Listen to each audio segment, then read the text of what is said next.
Your wife went to the church that I got locked. Well, let me correct you. I didn't cause the church to get locked. I have stalkers who harass me that got the church locked.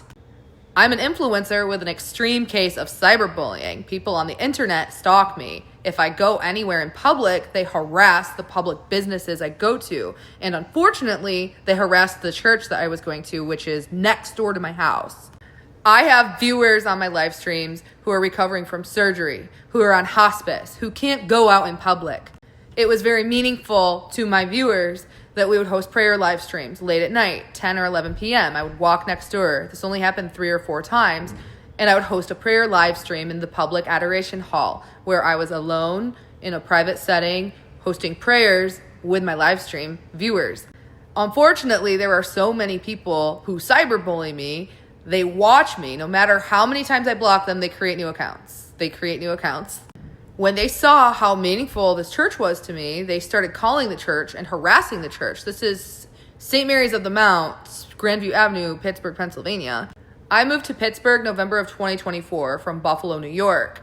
After winter was over, I would walk next door. Even in the winter, I would walk next door and I would sit there and pray almost every night by myself. And when all the snow melted, I started opening up to my live stream about this, and a lot of the people said, "Oh, we would love to join you sometime."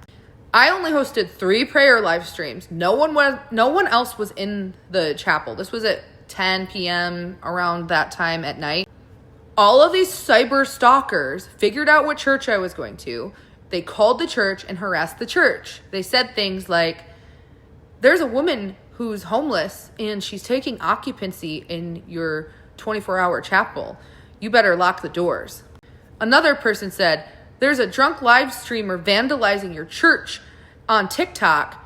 You better lock your doors." Another call said, "There's a live streamer in your church shouting anti-Semitic remarks. You better lock your doors." So the church locked their doors because they had repeated harassing influx of emails and phone calls that were all false allegations. I actually reported this to police and my attorneys. I had attorneys at the time because of all of this cyber stalking and harassment. So I spoke on the phone with the church.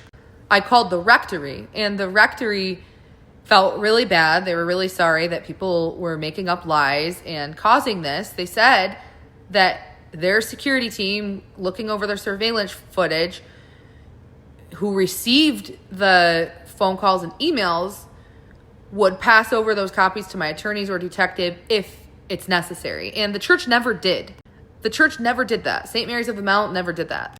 They chose to keep their doors locked, which hurts so many people, myself included. Grieving people, depressed people, people in mourning. I wasn't the only person who used that 24-hour chapel. I wish it could be unlocked again. Obviously, nobody's vandalizing their church. Nobody's taking occupancy in their church. I live right here next door. Nobody was shouting anti-Semitic remarks. These are jealous bitches who watch me on social media and stalk me. So please don't blame me for other people's actions. I would never want that church to lock their doors. I would never disrespect the church. I was raised Catholic. My family's from Sicily. If you want the church to open their doors again, back me up. It's more than evident. There are lots of nasty, hateful comments in my Facebook posts every single day.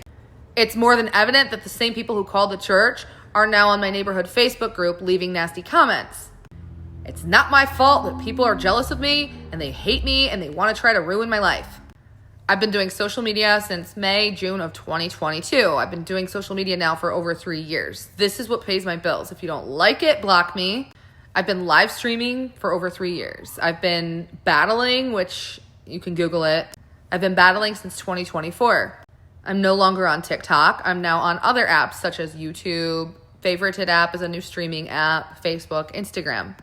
It was really sad to see that instead of advocating for an influencer who's local, a neighbor who's local, instead of advocating for a local influencer neighbor who's being cyberstalked, the church chose to just ignore it, brush it to the side, and lock their doors. As a result, everyone has to suffer. Nobody's causing that church harm. Nobody's vandalizing it. Nobody's sleeping in it. Nobody's shouting anti-Semitic remarks in it. There are, however, miserable people who don't have a life that discover my social media and figure out where I go and harass me. This is why I no longer can live stream in public or make content in public. The last time I tried to host a live stream, I went to the Zenith in Pittsburgh because I'm vegan. I walked into the Zenith in Pittsburgh. The host greeted me before he was going to sit me. I said, hey, I'm a live streamer. I want to live stream this vegan food. Do I have permission to live stream? And the host said, yeah, sure. I said, okay, can you sit me in the far back so that I'm just sitting in front of the wall? Because I'm not telling anyone which restaurant I'm at. I'm just going to be hanging out with my live stream community. He said, oh, yeah, sure. He sat me in the very back of the restaurant. And I was live streaming for about 30 minutes. The food was delicious. I have been going to the Zenith before I even started doing social media for a living. So this story really pisses me off because I was really close to the Zenith. I loved the staff. They were all really nice. And I'm vegan. Hello. Why wouldn't I like the Zenith? It's a cool antique shop. I get permission to live stream. I'm seated in the back where it's literally just a wall behind me. I did not disclose my whereabouts. After 30 minutes, someone from my live stream called the restaurant and made terroristic threats. The waitress came running up to me terrified, and she said, hey, I don't know what's going on, but I'm going to have to ask you to leave. You don't have to pay, but you have to just leave. And I said, what's going on? She said, we just received a very scary phone call. Are you live streaming? And I said, no, I ended my live stream, or I put it in my pocket and paused my live stream when you ran up to me. And she said, okay. I said, listen, I'm going to pay you, and I'm going to tip you $8, and I'm going to just go out front and talk to the manager. I spoke with the Zenith manager, and she said, what's going on? You're live streaming? And I said, yeah, I'm sharing the food. It's delicious. She said, well, why did we get this call that this someone's going to get hurt? I said, people on the internet are crazy. I'm so sorry. I don't know how they even knew which restaurant I was at. I didn't disclose my whereabouts. And she said, we don't want live streaming in here anymore. And I said, yeah, people on the internet are crazy. And she said, well, if you know people on the internet are crazy, why do you live stream? See, that's crazy because a lot of local businesses want publicity. They want to be on social media. All of this, it's 2025. Most businesses are on social media. But when you have a certain level of fame, you're going to have haters, you're going to have stalkers, you're going to have crazy fans. And that's not what people want. So when I used to be able to live stream when I was brand new to social media, I could go anywhere. There were no problems. Now that it's gotten to a point where so many people watch me and so many people talk about me, I literally can't go anywhere without someone calling and causing a problem. So I had actually gotten Uber to the Zenith that day, and I was scared because I was like, oh shit, I just left the restaurant. These people know I'm no longer in the restaurant from my live stream. I unpaused it, and now I'm outside walking. You know, what if this was like a setup or something? And I ended up walking to another local restaurant, and I got a strawberry daiquiri that day. It was really good.